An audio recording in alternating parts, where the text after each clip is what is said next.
तो दोस्तों आज हो गया है 26 मई 2020 मंगलवार का दिन। बात करेंगे आज के मुख्य समाचार और बड़ी खबरें, केवल और केवल काम की खबरें जिन्हें जान लेना बेहद ज्यादा जरूरी है। लॉकडाउन को लेकर एक और बड़ी राहत दी गई है सरकार की तरफ से। साथ ही पान मसाला, गुटखा, तंबाकू बेचने की इजाजत मिली है। किन राज्यों को, इसकी जानकारी भी लेंगे। सोशल मीडिया पर एक फेक न्यूज चल रही है, उसके बारे में हम आपको अलर्ट करेंगे। बिहार बोर्ड रिजल्ट को लेकर अपडेट आ गया है, कितनी बजे रिजल्ट जारी होगा इसकी जानकारी हम जानेंगे। साथ ही बैंक खाताधारकों के लिए भी बड़ी खबर आ रही है, चेकबुक और पासबुक को लेकर अपडेट आया है। पेट्रोल डीजल महंगा होने को लेकर भी अपडेट खबर आ रही है, साथ ही हम जानेंगे 3 करोड़ भारतीयों के डेटा लीक होने की खबर के बारे में अपडेट। साथ ही विद्यार्थियों के लिए भी बड़ी खबर निकल कर आ रही है, बोर्ड परीक्षाओं को लेकर, कॉलेज परीक्षाओं को लेकर अपडेट आया है। किसान भाइयों के लिए भी बड़ी खुश खबर आई है, 30 जून तक कर्फ्यू बढ़ाने को लेकर भी अपडेट जानेंगे। इसके अलावा दोस्तों लॉकडाउन में आपको एक ऑफर दिया जा रहा है, उसकी जानकारी लेंगे। इन बड़ी खबरों के अलावा भी अलग अलग राज्यों से आई हुई अपडेट जो खबरें हैं उनके बारे में भी हम आपको जानकारी बताएंगे, तो पूरा वीडियो आप ध्यान से देखिएगा। खबरें आप लोगों के लिए काफी ज्यादा मेहनत करके आपको बताई जाती है, तो आप भी हमारे इस वीडियो को लाइक और शेयर दोस्तों जरूर किया कीजिएगा, क्योंकि आप लोगों के लाइक और शेयर की वजह से इस वीडियो पर व्यूज मिलते हैं और ऐसे में आप लोगों को हर रोज अच्छी अच्छी खबरें मोबाइल पर देखने को मिल जाती है। इसलिए दोस्तों इस वीडियो पर एक लाइक और शेयर का बटन जरूर दबाना। बिना टाइम विलंब किए चलते हैं खबरों की ओर। पहली बड़ी खबर, संपूर्ण भारत का 26 मई 2020 का मौसम पूर्वानुमान। अगले 24 घंटों के दौरान असम, मेघालय, अरुणाचल प्रदेश, नागालैंड और मणिपुर में मध्यम से भारी बारिश जारी रहने का अनुमान है। शेष पूर्वोत्तर भारत, उप हिमालय, पश्चिम बंगाल, सिक्किम और दक्षिणी कर्नाटक के कुछ हिस्सों में हल्के से मध्यम बारिश का अनुमान है। वहीं दोस्तों आंतरिक कर्नाटक, आंतरिक तमिलनाडु, केरल, तटीय आंध्र प्रदेश और अंडमान और निकोबार द्वीप समूह पर हल्की बारिश हो सकती है। साथ ही आपको बता दें पंजाब, हरियाणा, दिल्ली, राजस्थान, मध्य प्रदेश, उत्तर प्रदेश, महाराष्ट्र, गुजरात, तेलंगाना और आंध्र प्रदेश के अधिकांश हिस्सों में लू का प्रकोप जारी रहने की संभावना है। साथ ही मौसम के अपडेट में आप ये भी देख सकते हैं कि चक्रवाती तूफान अम्फन के बाद एक और तूफान अरब सागर में बन रहा है, इस तरह की खबर आ रही है। दूसरा चक्रवाती तूफान अरब सागर में बनने की प्रक्रिया में है। मौसम वैज्ञानिकों का अनुमान है कि जल्द ही अरब सागर से एक चक्रवात उठकर भारत के पश्चिमी तट पर भारी बरसात कराएगा। हालांकि अरब सागर में कोई डिप्रेशन तो फिलहाल मौजूद नहीं है, लेकिन दक्षिण पूर्व अरब सागर में एक साइक्लोनिक सर्कुलेशन मौजूद है जो निम्न दाब का क्षेत्र पैदा करेगा। और इसका अर्थ ये हुआ कि अरब सागर में भी वैसी स्थितियां बन रही है जैसा मई के दूसरे हफ्ते में दक्षिणी बंगाल की खाड़ी में बन रही थी, और जिसके बाद में भीषण सुपर साइक्लोन अम्फन का रूप ले लिया गया था। पश्चिम बंगाल और उड़ीसा में भारी तबाही मचाई थी। वही दोस्तों आपको बता दें अम्फन से जिन लोगों को नुकसान हुआ है उनको जल्द ही बीमा क्लेम का फायदा मिलेगा। इरडा ने इसको लेकर दिशा निर्देश जारी कर दिए हैं। चक्रवाती तूफान अम्फन से जिन बीमा पॉलिसी धारकों को नुकसान पहुंचा है उनको अब जल्द ही क्लेम मिल सकेगा। इरडा ने बीमा कंपनियों से कहा है कि वो तूफान के मद्देनजर जल्द से जल्द क्लेम निपटाने की प्रक्रिया को पूरी करें। तूफान से घरों के अलावा लोगों की गाड़ियों को भी काफी नुकसान हुआ है, जिनमें ट्रक, बस और कार से लेकर छोटे और हल्के वाहन भी शामिल है। तो ऐसे में जिन लोगों ने बीमा करवाया हुआ था उन सभी को फायदा मिलेगा। मौसम की खबरों के अलावा अब हम जान लेते हैं कि देश और दुनिया में वायरस को लेकर क्या अपडेट चल रहा है। तो सबसे पहले हम भारत की बात करेंगे। सबसे ज्यादा प्रभावित 10 देशों की सूची में भारत का नाम भी आ गया है। भारत में वायरस से संक्रमित लोगों की कुल संख्या 1,38,845 हो गई है, और इस वायरस से अब तक 4,021 लोगों की जान जा चुकी है। वहीं दोस्तों पिछले 24 घंटों में वायरस के 6,977 नए मामले सामने आए हैं, और करीब 24 घंटे में 154 लोगों की जान गई है। 24 घंटों में सामने आए नए मामलों का सबसे बड़ा आंकड़ा है, 6,977 मामले सामने आए। रविवार को 6,767 नए मामले सामने आए थे। साथ ही राहत की बात यह है कि इस बीमारी से 57,721 मरीज ठीक हो चुके हैं, यानी रिकवरी रेट सुधरकर 41.57% पहुंच गया है। वहीं महाराष्ट्र जो सबसे ज्यादा प्रभावित है, यहाँ पर भी आप आंकड़े देख सकते हैं। एक दिन में वायरस के 2,436 नए मामले सामने आए, 60 लोगों के करीब यहाँ पर जान चली गई लोगों की। महाराष्ट्र में सोमवार को वायरस के कुल मामले 52,667 हो गए। साथ ही महाराष्ट्र में अब तक 14,600 लोगों को स्वस्थ होने के बाद अस्पतालों से छुट्टी भी मिल चुकी है। वही दोस्तों वायरस को लेकर दुनिया में अपडेट क्या चल रहा है इसकी जानकारी में आप देख सकते हैं। दुनिया में अब तक इस वायरस से 55,20,738 लोग संक्रमित है। इसके अलावा 3,47,015 लोगों की जान जा चुकी है। हालांकि अलग अलग देशों की सरकारों ने लॉकडाउन में काफी हद तक ढील दी है। साथ ही अमेरिका का आंकड़ा आप देख सकते हैं, 16,86,436 लोग संक्रमित हैं, और इस वायरस से 99,300 लोगों की करीब जाने जा चुकी है अमेरिका के अंदर। 10 सबसे ज्यादा जो प्रभावित देश हैं उनकी सूची में अब भारत का नाम भी ऐड हो गया है, आप देख पा रहे हैं। खबरों का सिलसिला आगे बढ़ाते हैं। बहुत ही महत्वपूर्ण खबरों की सूची में पहली बड़ी खबर, राजस्थान में गर्मी का टॉर्चर। आप देख सकते हैं 47.5 डिग्री तापमान के साथ चूरू सबसे गर्म रहा राजस्थान में। अगले 3 दिन जोधपुर, बीकानेर, जयपुर, अजमेर, भरतपुर भरतपुर और कोटा संभाग में लू का रेड अलर्ट जारी किया गया है। यानी राजस्थान में भीषण गर्मी पड़ रही है, पूरे प्रदेश में सूरज आग उगल रहा है और ऐसे में भीषण लू की चेतावनी जारी की गई है। साथ ही मौसम विभाग ने यह भी कहा है कि 29 से 30 मई को जोधपुर, बीकानेर, जयपुर, भरतपुर संभाग में कहीं कहीं धूल भरी आंधी भी चल सकती है। साथ ही राजस्थान को लेकर अपडेट आया है। राजस्थान में पान, गुटखा, तंबाकू बेचने की इजाजत मिल गई है। रेड जोन में भी टैक्सी, कैब को हरी झंडी मिल गई है। यानी राजस्थान सरकार ने सोमवार 25 मई को राज्य में पान, गुटखा, तंबाकू की बिक्री और रेड जोन में सार्वजनिक पार्कों, टैक्सी और कैब सेवा शुरू करने का निर्णय लिया है। गृह विभाग ने चौथे चरण के लॉकडाउन के आदेश के तहत प्रतिबंधित गतिविधियों में से पान, गुटखा, तंबाकू आदि की बिक्री को हटाते हुए स्पष्ट किया है कोई भी व्यक्ति इन चीजों का उपयोग सार्वजनिक स्थानों पर नहीं कर सकेगा। यानी सार्वजनिक स्थानों पर इनका उपयोग नहीं हो पाएगा, लेकिन अब राजस्थान में पान, गुटखा, तंबाकू की जो बिक्री है वो हो पाएगी। अपडेट जानकारी आप देख सकते हैं। इसके अलावा राजस्थान को लेकर अपडेट में आप देख सकते हैं मोक्ष कलश स्पेशल निःशुल्क बस सेवा में पंजीकरण के लिए आपके सामने जानकारी है। 25 मई 2020 से हरिद्वार यात्रा को लेकर ये अपडेट है। निःशुल्क स्पेशल बस सेवा शुरू की गई है सरकार की तरफ से। एक मोक्ष कलश के साथ सिर्फ 2 व्यक्ति यात्रा कर पाएंगे और जो इसकी विस्तार से जानकारी है, कैसे टिकट बुक होगा, इसके हेल्पलाइन नंबर भी आपको दिखाए गए हैं। राजस्थान के विभिन्न शहरों से मोक्ष कलश विसर्जन हेतु ये 25 मई 2020 से हरिद्वार यात्रा को लेकर जानकारी है। अच्छा, बड़ी खबर आ रही है दोस्तों, एक सोशल मीडिया पर फेक न्यूज चल रही है, उसके बारे में भी आपको जानकारी होनी चाहिए। अलग से हिमाचल रेजिमेंट बनाने की कोई योजना नहीं, ऐसी खबरों को बेबुनियाद बताया है आर्मी ने। भारतीय सेना ने ऐसी खबरों का खंडन किया है जिसमें अलग से हिमाचल रेजिमेंट बनाने की बात कही जा रही थी। आर्मी ने एक बयान जारी करते हुए कहा कि अफवाहों से बचें और इस तरह की जो खबरें हैं वो बिल्कुल गलत है। भारतीय सेना ने ट्वीट भी किया है, आप देख सकते हैं। और ये जो मैसेज वायरल हो रहा है, इसके मैसेज के बारे में भी आपको जानकारी दिखाई दे रही है। तो ऐसा आप मैसेज आपको भी फेसबुक, व्हाट्सएप पर कहीं मिलता है, उसे शेयर ना करें। अच्छा, बड़ी खबर, मोदी सरकार के 1 साल पूरे होने पर बीजेपी करेगी 750 वर्चुअल रैली। प्रधानमंत्री नरेंद्र मोदी जी की अगुवाई में केंद्र सरकार के 1 साल पूरे होने के मौके पर भारतीय जनता पार्टी पूरे देश में 750 वर्चुअल रैली करेगी। इसके साथ ही राष्ट्रीय और राज्य स्तर पर भाजपा की करीब 1000 वर्चुअल सम्मेलनों का आयोजन करने की भी योजना है। इस मौके पर पार्टी फेस मास्क और सैनिटाइजर भी बांटेगी। 10 करोड़ घरों तक पीएम संकल्प पत्र पहुंचाने की भी तैयारी चल रही है। इसके अलावा 1 साल में सरकार की उपलब्धियों का जिक्र विभिन्न माध्यमों के जरिए किया जाएगा। मोदी सरकार के वर्तमान कार्यकाल को लेकर ये अपडेट आप देख सकते हैं। बड़ी खबर है, 62 दिन बाद घरेलू उड़ानें शुरू की गई हैं। पहले दिन 532 फ्लाइट से 39,231 यात्रियों ने उड़ान भरी। साथ ही अलग अलग राज्यों में पाबंदियों की वजह से 630 फ्लाइट कैंसिल हो गई। नागरिक उड्डयन मंत्री हरदीप सिंह पुरी ने बताया कि सोमवार को 532 फ्लाइट से 39,231 यात्रियों ने उड़ान भरी। आंध्र प्रदेश में आज से और बंगाल में 28 मई से उड़ानें शुरू होगी। इसके अलावा दोस्तों, महाराष्ट्र सरकार ने यात्रियों के लिए नई एसओपी जारी कर दी है। महाराष्ट्र ने घरेलू उड़ान के यात्रियों के लिए नया स्टैंडर्ड ऑपरेटिंग प्रोसीजर जारी किया है और इसके तहत सभी यात्रियों को ठप्पा लगाया जाएगा, जिसमें 14 दिनों तक होम क्वारंटाइन रहना होगा। उन यात्रियों को छूट रहेगी जो थोड़े समय के लिए मुंबई आ रहे हैं, उन्हें अपनी यात्रा से जुड़ी पूरी जानकारी साझा करनी होगी। बड़ी खबर है, WHO ने मलेरिया की दवा हाइड्रोक्सी क्लोरोक्विन के इस्तेमाल पर रोक लगाई है और साथ ही कहा है कि कोरोना में इसका इस्तेमाल ना हो। विश्व स्वास्थ्य संगठन WHO ने सोमवार को कहा है कि एहतियात के तौर पर हाइड्रोक्सी क्लोरोक्विन का वायरस के इलाज के लिए क्लिनिकल ट्रायल अस्थायी रूप से बंद कर दिया गया है। WHO ने कहा है कि मलेरिया की दवा कोरोना में इस्तेमाल ना हो, यानी कोरोना के इलाज के लिए क्लिनिकल ट्रायल अस्थायी रूप से बंद किया गया है। बड़ी खबर, आरोग्य सेतु ऐप का प्राइवेसी पॉलिसी अपडेट हुआ है। जैसे ही आप आरोग्य सेतु ऐप को ओपन करेंगे, आपको ये टर्म्स ऑफ सर्विस और प्राइवेसी में बदलाव वाला मैसेज प्रॉम्प्ट होगा और इसे एक्सेप्ट करने के बाद आप इस ऐप को दोबारा इस्तेमाल कर सकेंगे। पॉलिसी में किए गए नए बदलाव में अब यूजर्स को इस ऐप से सस्पेंड नहीं किया जाएगा, चाहे वो इस ऐप के टर्म ऑफ सर्विस को पूरा कर पाते हैं या नहीं। साथ ही कुछ और भी अपडेट आए हैं जिनकी जानकारी आप देख सकते हैं। आपको बता दें, इस समय भारत में लगभग 11 करोड़ यूजर्स इस आरोग्य सेतु ऐप का इस्तेमाल कर रहे हैं। इसके अलावा केंद्र सरकार और राज्य सरकारों ने इस ऐप को विमान यात्रा या फिर रेल यात्रा करने वाले यूजर्स के लिए अनिवार्य कर दिया है, यानी इस ऐप के बिना आप एयरपोर्ट पर एंट्री नहीं कर पाएंगे। अगली बड़ी खबर है जो काफी ज्यादा लोगों के हमें कमेंट मिलते रहते हैं, बिहार बोर्ड रिजल्ट को लेकर। जी हाँ दोस्तों, Bihar board 10th result 2020 live update आप यहाँ पर देख सकते हैं। मंगलवार यानी आज दोपहर 12:30 बजे ये रिजल्ट जारी किया जाएगा। मैट्रिक परीक्षा का रिजल्ट है और करीब 15 लाख से ज्यादा छात्रों का जो इंतजार है वो आज खत्म हो जाएगा। बोर्ड के अध्यक्ष आनंद किशोर जी ने बताया है कि परीक्षा फल की घोषणा शिक्षा मंत्री कृष्ण नंदन प्रसाद वर्मा द्वारा की जाएगी।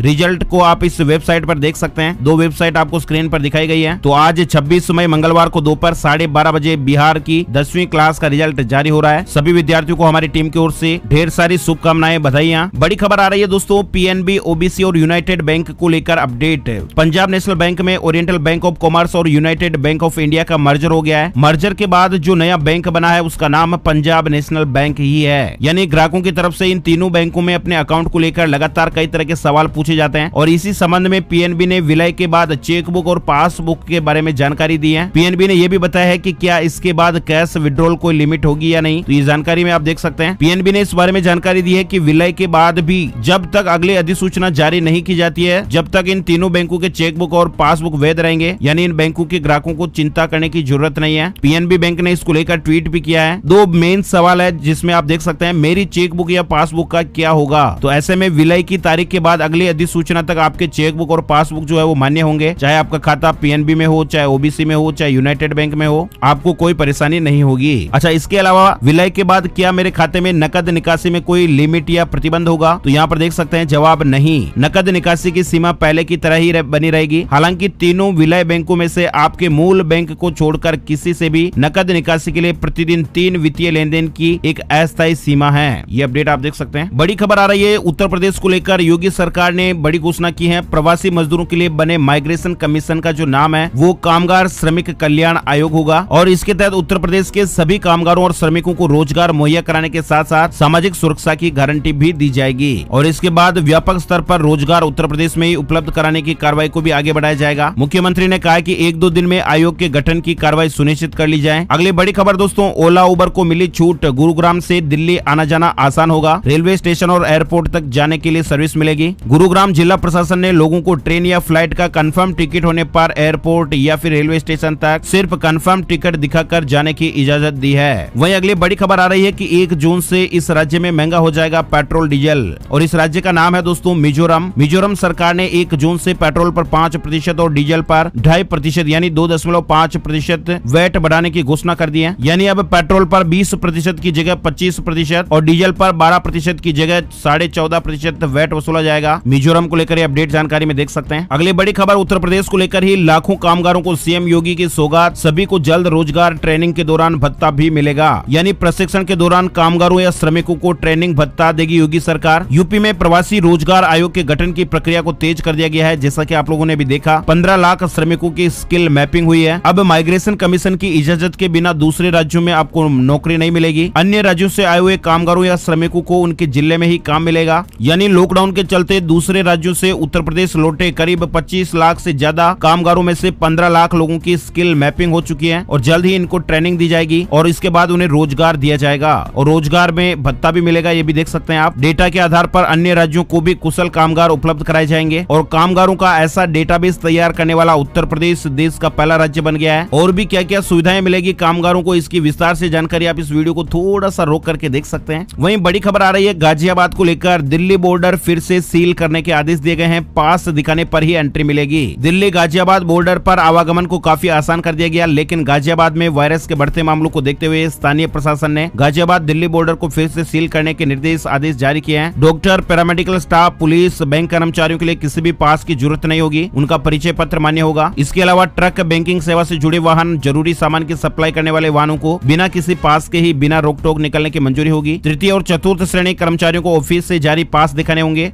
अगली बड़ी खबर दोस्तों, 27 लाख बैंक ग्राहकों को झटका मिलेगा क्योंकि कोटक महिंद्रा बैंक ने सोमवार को सेविंग बैंक अकाउंट में मिलने वाले ब्याज को घटाने का ऐलान किया है और ये ब्याज की जो नई दरें हैं वो 25 मई 2020 सोमवार से लागू हो चुकी हैं। सेविंग बैंक अकाउंट में ब्याज दरों में कमी की गई है, इसकी जानकारी आप देख सकते हैं। अगली बड़ी खबर, ईपीएफओ की पहल। सोशल मीडिया पर हल होगी पीएफ अकाउंट से जुड़ी आपकी हर समस्या। ईपीएफओ यानी कर्मचारी भविष्य निधि संगठन ने वायरस और लॉकडाउन के मुश्किल समय में कई बड़े कदम उठाकर कर्मचारियों को फायदा पहुंचाने की कोशिश की है और इसी के तहत आप ये देख सकते हैं ईपीएफओ ने नियोक्ताओं से कहा है कि वे सोशल मीडिया प्लेटफॉर्म जैसे फेसबुक और ट्विटर पर अकाउंट बनाकर कर्मचारियों की समस्याओं का हल करें। ईपीएफओ ने इस तरह से ट्वीट किया है, आप देख सकते हैं। साथ ही दोस्तों बड़ी खबर आई है, सावधान हो जाने की जरूरत है। नौकरी ढूंढ रहे 3 करोड़ भारतीयों का डेटा लीक हुआ है। दिल्ली, मुंबई, पुणे सहित कई शहरों के लोगों की जानकारी इंटरनेट पर मौजूद। यानी देश में नौकरी ढूंढने वाले करीब 3 करोड़ लोगों की जरूरी जानकारियां इंटरनेट पर लीक हो गई है। करीब 2000 भारतीयों के पहचान पत्र जिनमें आधार कार्ड भी शामिल है वो भी हैकिंग फोरम पर लीक देखे गए हैं। साइबर इंटेलिजेंस से जुड़ी फर्म साइबर ने ये जरूरी जानकारी साझा की है, तो ऐसे में आप भी सावधान रहिएगा। सोशल मीडिया प्लेटफॉर्म या फिर कहीं पर भी अगर फॉर्म वगैरह भरते हैं तो अपनी कॉन्फिडेंशियल जानकारियों को शेयर करने से पहले थोड़ा सोचें, समझें और उसके बाद ही शेयर करें, क्योंकि आपको इनकी वजह से नुकसान भी हो सकता है। सावधान और अवेयरनेस और अलर्ट रहना यहाँ पर जरूर बनता है। अच्छा, इसके अलावा दोस्तों बड़ी खबर आ रही है, उत्तर प्रदेश सरकार ने जनता को एक और सौगात दी है। 1 करोड़ गरीबों के लिए बनेंगे हाउसिंग कॉम्प्लेक्स। उत्तर प्रदेश सरकार ने जनता जनता को बड़ी सुविधा देते हुए आवास की समस्या को हल करने की दिशा में अहम कदम उठाया है। केंद्र सरकार की एक योजना के तहत राज्य के शहरी गरीबों के लिए आवास मुहैया कराए जाने संबंधी निर्देश दिए गए हैं। विस्तार से और जानकारी आपको यहाँ पर बताई गई है। यानी इस योजना से मलिन बस्तियों और अवैध कॉलोनियों की समस्या का समाधान होगा। लगभग 25 लाख श्रमिक कामगार उत्तर प्रदेश में आ चुके हैं और लगभग 5 लाख श्रमिकों की ओर आने की संभावना है। इसके अलावा 45 लाख श्रमिक और कामगार प्रदेश में पहले से ही हैं और इन्हें देखते हुए लगभग 1 करोड़ लोगों के लिए अफोर्डेबल रेंटल हाउसिंग कॉम्प्लेक्स बनाने का प्रयास किया जाएगा। इस तरह का अपडेट है। साथ ही अगली बड़ी खबर आ रही है, दिल्ली में फर्जी ई पास बनने का मामला सामने आया है। रोहिणी जिले के कंजावला थाना क्षेत्र में स्थित डीसी उपायुक्त कार्यालय में फर्जी ई पास बनाने संबंधी घोटाला सामने आया है और पता चला है कि बड़ी संख्या में यहां कंप्यूटर पासवर्ड हैक करके ई पास थोक की तादाद में जारी कर दिए गए। इस मामले को लेकर जांच शुरू की गई है। जो भी लोग दोषी होंगे उन पर कार्रवाई की जाएगी। वहीं दोस्तों बीएसएनएल ने एक शानदार प्रीपेड प्लान लॉन्च किया है। 600 दिनों की वैधता के साथ आपको अनलिमिटेड कॉलिंग का इसमें फायदा मिलेगा। बीएसएनएल ने एक लॉन्ग टर्म प्लान पेश किया है और इसकी कीमत 2399 रुपए है और इस प्रीपेड प्लान में उपभोक्ताओं को 600 दिन की वैधता के साथ ही असीमित कॉलिंग की सुविधा मिलेगी। कंपनी उपभोक्ताओं को इस पैक में डेटा की सुविधा नहीं देगी। अगली बड़ी खबर भोपाल को लेकर, मध्य प्रदेश को लेकर, माखनलाल चतुर्वेदी राष्ट्रीय पत्रकारिता विश्वविद्यालय में परीक्षा की बजाय मेरिट के आधार पर होंगे दाखिले।